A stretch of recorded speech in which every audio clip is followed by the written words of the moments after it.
You're listening to the Legal Page podcast, episode number 5. Today is one of those foundational episodes, you guys, that I will refer back to time and time again as this podcast grows and we have new episodes. We are diving deep today into the 3 main types of business structures and tax designations for entrepreneurs. I will be going into what each looks like, the tax implications, the liability and risks involved, and my suggestion and takes on each.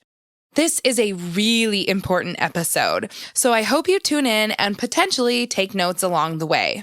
Also, please feel free to listen back to this episode every time you may think that you need to change or update your business structure or tax designation. Alrighty, Legal Pagers, let's get to it. You're listening to the Legal Page podcast, where we chat about life and business with a legal twist. I'm Paige, attorney and photographer helping online businesses and creatives tackle their business dreams without breaking out in hives. No more legal mumbo jumbo. This podcast features simple, bite-sized advice that'll have you legally legit in no time. Are you ready? Let's get started.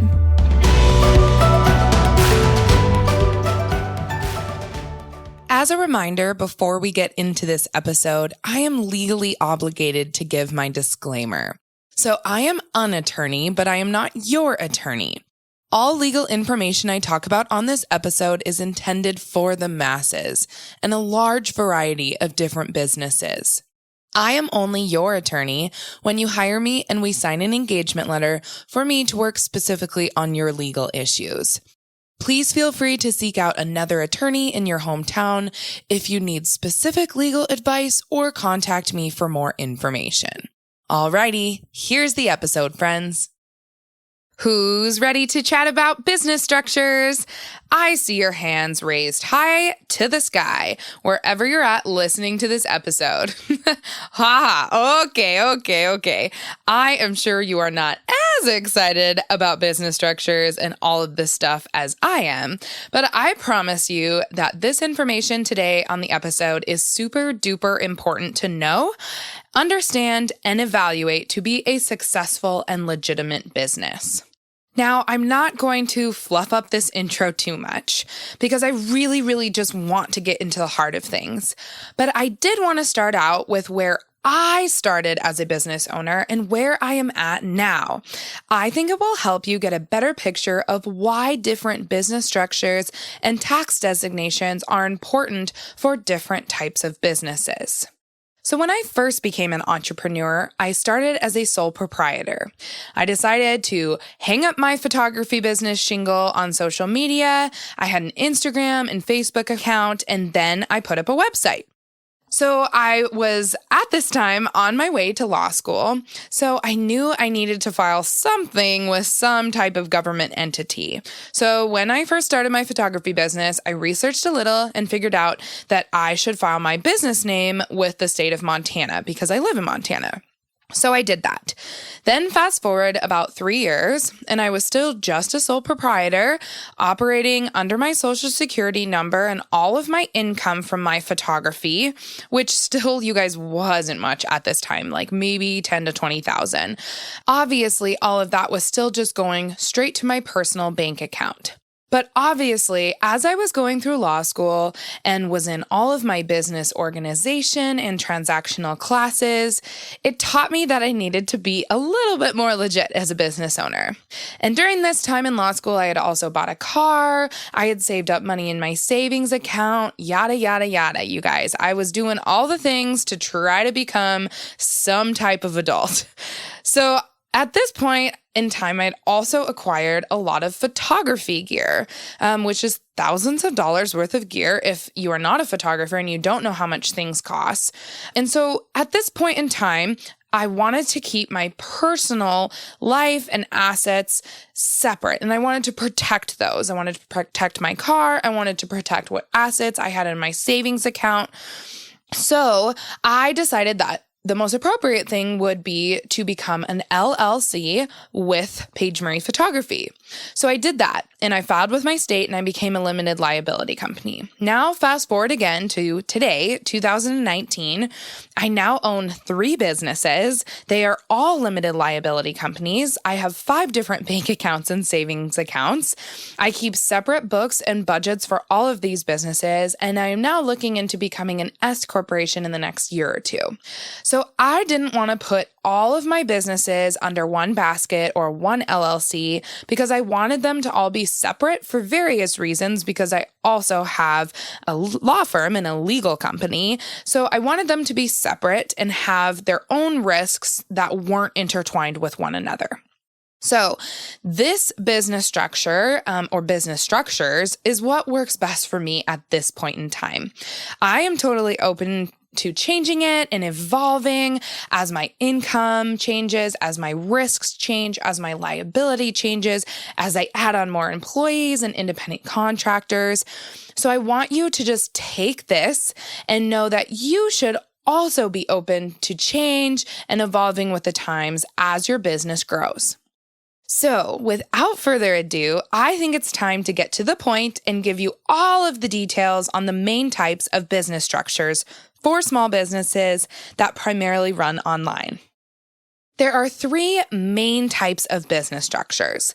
The first one is a sole proprietorship. The second, a limited liability company, or LLC, as I will refer to it throughout this episode, or an S corporation, or S corp, as I may refer to it. And that, you guys, is a tax designation, and we will get more into that later in the episode. So let me walk you through the basics of each business structure and tax designation and the advantages and disadvantages of each one. The first is the sole proprietor. So a sole proprietorship is the most simple form of business structure.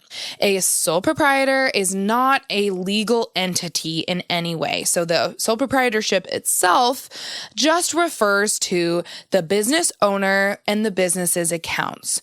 So like I had, if you start up a business with only a business name and you run it as a doing business as or DBA, and it's all run under your personal social security number, then you are a sole proprietor. The advantages here are that a sole proprietor is a great option for someone who is not expecting to make a lot of money in the first, second, third, 4th year of business and does not have any employees or independent contractors. So really, really good for those who just start up their business. Another major advantage of a sole proprietorship is with taxes. So filing taxes as a sole proprietorship is, I would say, the easiest of all business entities because you file your taxes with your personal tax return. There are no extra business returns needed. It's just a really nice, easy, streamlined process. What you do is you file a Schedule C with your 1040. And if you guys don't know what a 1040 form is, it's just the form that you use for your tax return when you file and you send it in to the IRS in your state every single year. So that's your personal tax return, a 1040 form. And you'll just simply report all of the income you made throughout the year on your Schedule C, and then it passes through, quote unquote, because it's called a pass-through taxation entity. So it passes from the Schedule C to your individual 1040 tax return.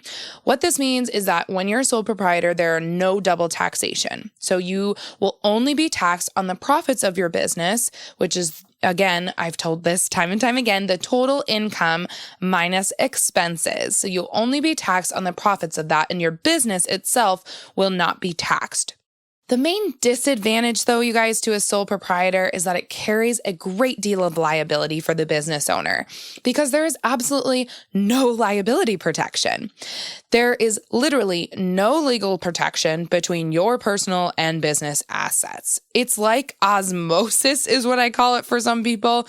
It's like an osmosis between the two, and there are no barriers. I like to call it like a Great Wall of China. There is no wall between your personal assets and your business assets. They are intertwined together. That means that if you default on like a business loan or a credit card, or someone in that's a client of yours or somebody sues your business, your personal finances are at risk if you cannot pay them. So if you are not willing to put your personal finances at risk, this is not the entity for you. But like I said, it is a great option for those just starting out, and I highly recommend it for new business owners and people that really aren't making more than about $10,000 per year in net profits. Now, I wanted to give you a little information about filing as a sole proprietor because I get this question a lot from clients and followers of the Legal Page podcast. So if you want to file as a sole proprietor, all you need to do is file your assumed business name with your Secretary of State. An assumed business name, you guys, can also be called a fictitious business name or a trade name. And filing this with your Secretary of State is usually around about, on average, $25. Then you also want to ensure and just check with your local county for any type of business registration permits that you may need. So some counties, like mine here in Missoula, Montana, require that you tell the county that you're working from home and you must apply for a business permit. So all in all, a sole proprietor is great for those just starting out in business, people not making a lot of money, and you just want to work under your personal name and then have a doing business as with your business name. So, for example, I would be Paige Griffith doing business as Paige's Pretty Petals if I'm a sole proprietor florist or something like that. So that is the gist of acting as a sole proprietor and the advantages and disadvantages of that business entity. Are you listening to this episode and are thinking, gosh, Paige, I'd love to see a printout and have a checklist of all of the differences between a sole proprietor, LLC, and S corporation so I can take notes and better understand what you're talking about? I've got you covered. Go to pagemarie.com/episode 5 and download your free checklist today.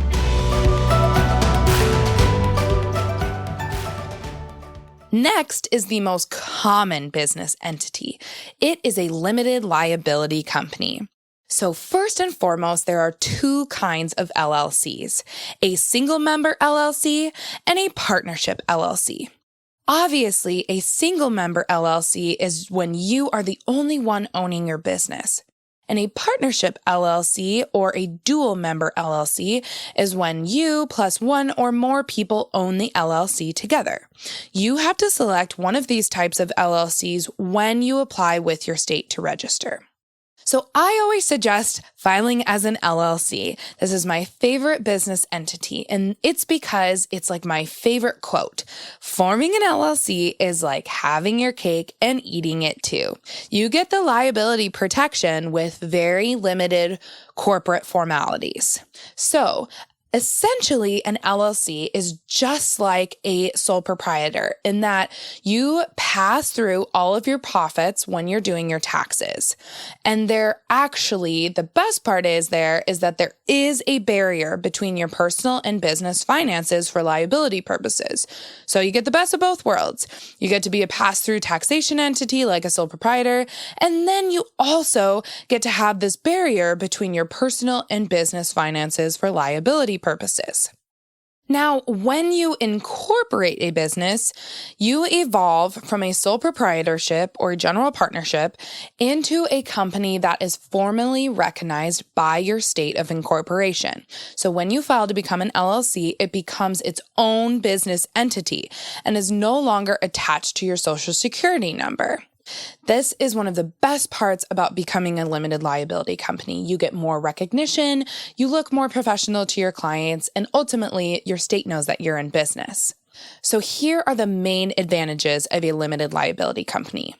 First, if you are a solo entrepreneur, you might as well protect your own assets.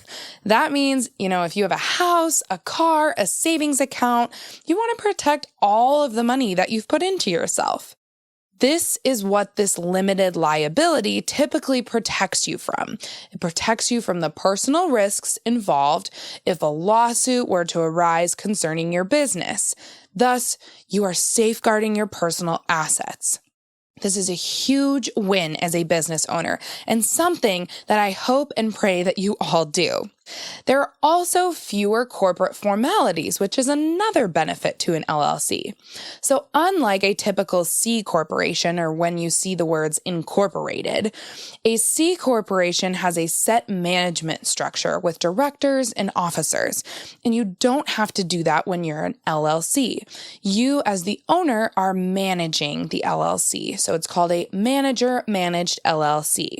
The government created this LLC structure to make it easier for business owners to have limited liability, but also to not have to bear the double taxation that C corporations have and all of the corporate formalities that they have to go through.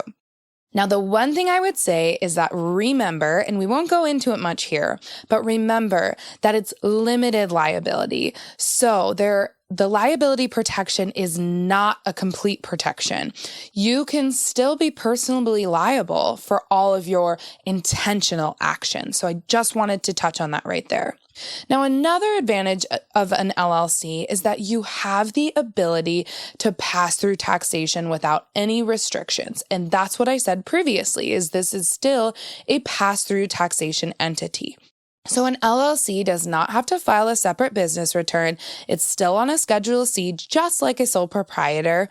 The disadvantages with an LLC is that unlike the sole proprietorship, there is liability protection, like I said, for your personal finances if your business gets sued, but you must keep your personal and business finances separate. This is called commingling funds. You cannot commingle funds. Thus, you cannot pay for your personal expenses out of your business account or vice versa. This is called what we say in the legal world as piercing the corporate veil. I don't want you to worry about this term right now. And don't worry, I'm also going to be doing an episode on legal mumbo jumbo phrases soon, so you can get all of your legal jargon straightened out. But I just wanted to let you know this term in case you've heard it on the street before. So if you commingle funds, the entire point of protecting your business as an LLC is essentially broken. It's called piercing the corporate veil or shattering that LLC protective barrier. It's like blasting through it. That Great Wall of China that I was telling you about, that we were building you up with your LLC between your personal and business assets, will not stand up or hold up in a court of law if you commingle your funds. So just don't do it. That's the big disadvantage with an LLC. I don't think it's too much of a disadvantage because you can, of course, be a productive and efficient business owner while ensuring that your business and personal assets are separated. You're keeping budgets with both, and you're keeping all of your cha-ching moments separate in your business bank accounts. So just make sure to do that. To file for an LLC, you simply have to file with your Secretary of State, or just FYI, some states have different department registrants. So just check that out. It might be like a Department of Revenue or a Department of Business if it's not your Secretary of State. And when you file for an LLC, it's around $70 to $200 on average, which isn't much, and it includes your business name. So when you file your actual business name, so say mine is Paige Marie, then the LLC or L.L.C. designation will just come right next to it. So I'd put in Paige Marie and then the LLC designation. You just have to decide which designation you want next to it. Thus, you don't have to file that trade name or assumed business name as well with your state. It's included in your registration. After that, you just have to file an annual or biannual report depending on your state regulations. And you just have to tell your state essentially that you're in business and you're operating. That's what an annual report is. And like I said, and I can't say it enough times, please just don't commingle your accounts and keep your business account separate from your personal accounts. Next, let's chat a little bit about S corporations, because people ask me about them literally all the time. So people who are LLCs or have been an LLC for a while are always wondering if and when they should change and elect S corporation status with the federal government.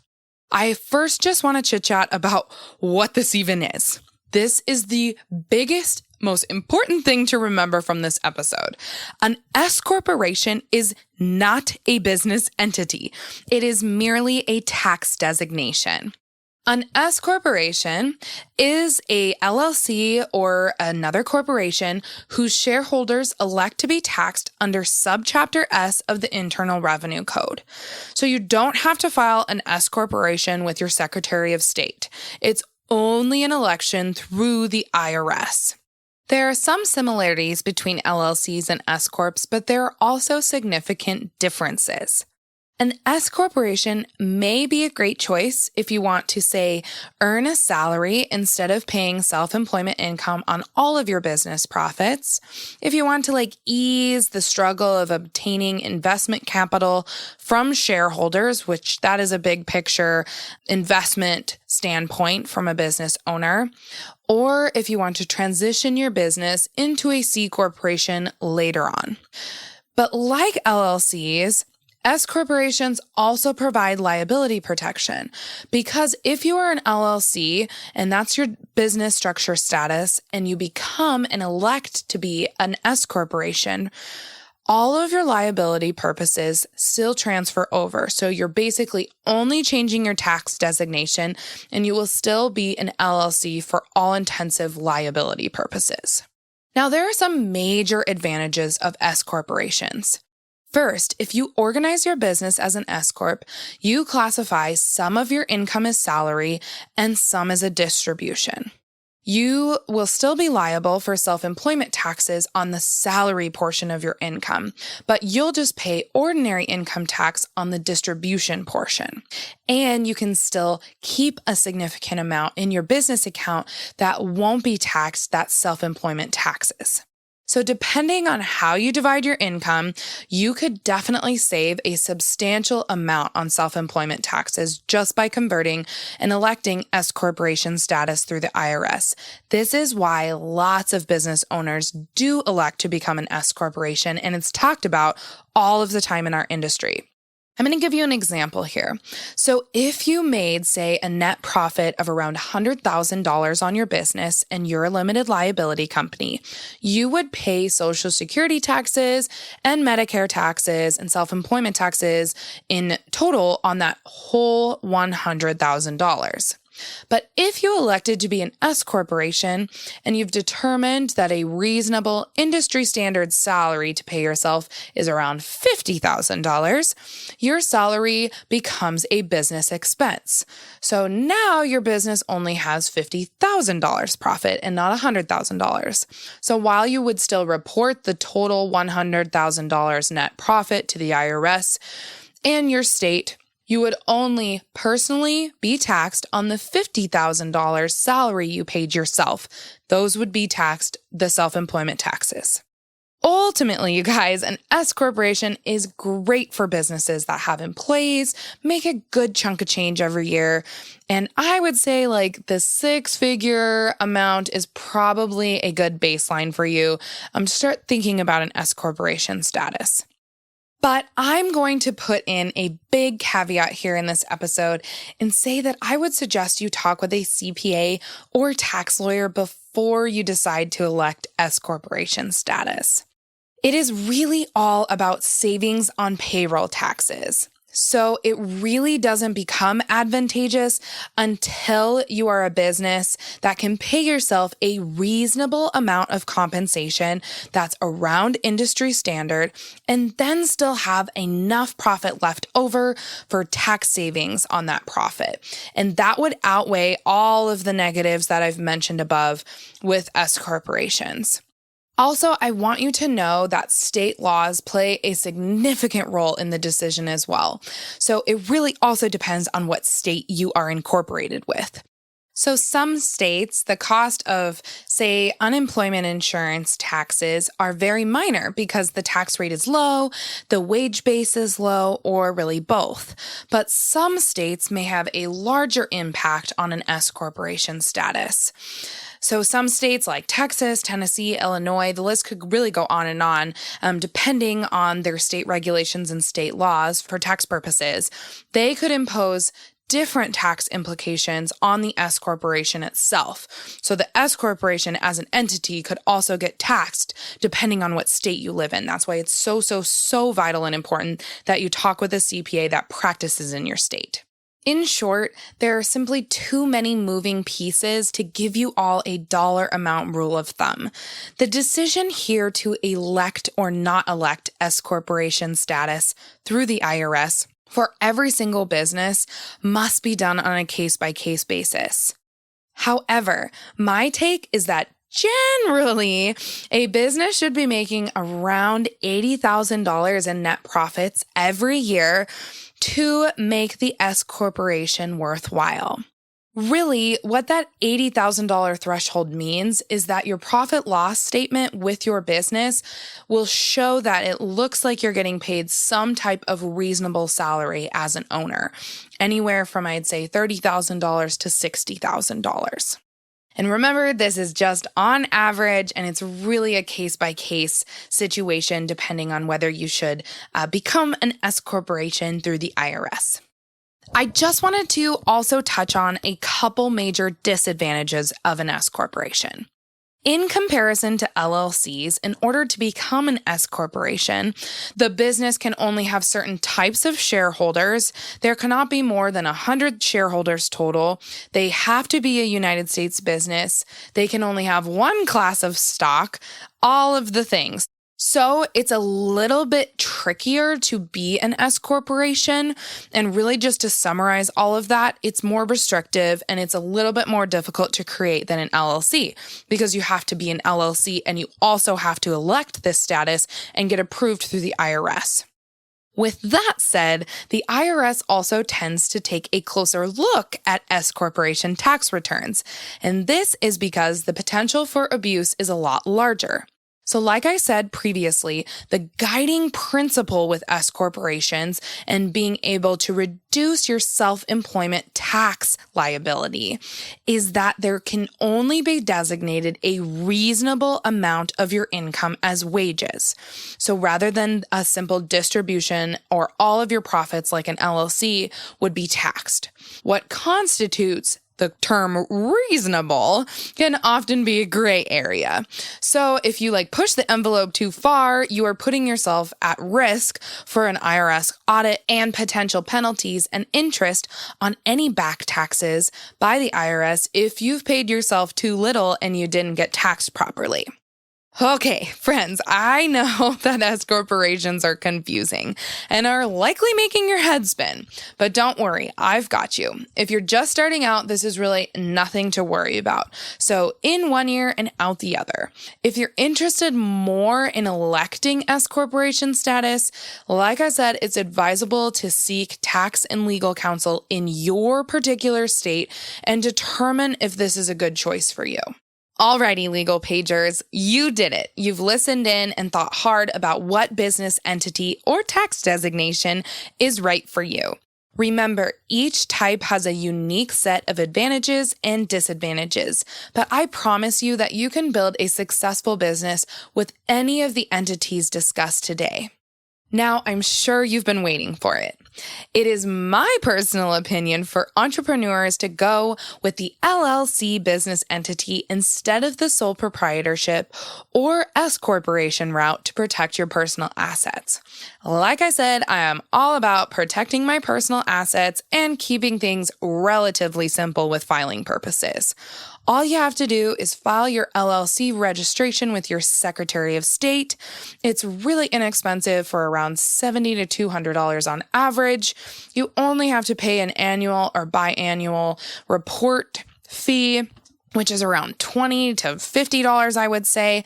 And then voila, you can pass through your profits to your personal tax return. Only have to file a Schedule C, you don't get double taxed, and you have the liability protection from your personal assets if some type of risk came up in your business life. So that is it for this episode. I hope you learned lots. And if you have any further questions, you guys, please feel free to hop into our private Facebook community. You can just type in the Legal Page community and I will approve you. And then you can drop any and all questions in there. Talk soon, Legal Pagers. Thanks so much for listening to this episode of the Legal Page podcast. See, I told you being legally legit isn't so scary. Be sure to visit thelegalpage.com for all show notes. And it would be super awesome if you could head over to iTunes and leave a review. Last but not least, don't forget to join my free Facebook group for unlimited legal and biz Q&A. Chat soon, Legal Pagers.